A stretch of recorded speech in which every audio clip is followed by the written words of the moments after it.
Hello everyone, today let's delve into a critical issue, how the ANC, once a beacon of hope for South Africa, has struggled to uplift its black majority. Back in 1994, the ANC, under the iconic Nelson Mandela, promised a better life for all as it took the reins of a newly democratic South Africa. Fast forward to today and the picture is starkly different. Imagine 3 decades later the ANC faces the real risk of losing its parliamentary majority. Why? Well, let's break it down. South Africa is grappling with rampant corruption and soaring unemployment. Crippling power cuts and sluggish economic growth have become the norm, not the exception.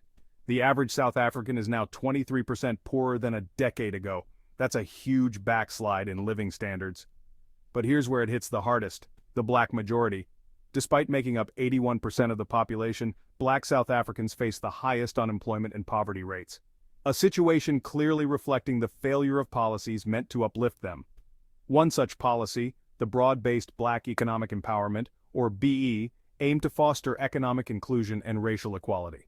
However, it largely failed to redistribute wealth significantly and ended up benefiting just a handful of the elite. This policy of elite enrichment didn't just emerge out of thin air. It was a strategic move during the early days of democracy, a way to co-opt ANC leaders by integrating them into big businesses, thus steering them away from radical reforms like nationalization.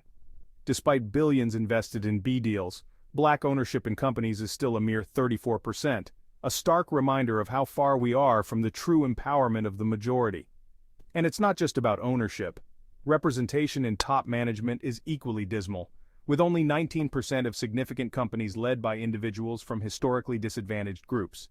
Now, critics argue that the emphasis on mere ownership, rather than genuine entrepreneurial development, has created a class of rich politicians dependent on their benefactors, rather than on their initiative or entrepreneurial spirit. The consequences? Infrastructure collapse and a profound governance crisis. For example, South Africa's electricity sector is in shambles, affecting everyday life and crippling economic activity. So, what's next for the ANC in South Africa?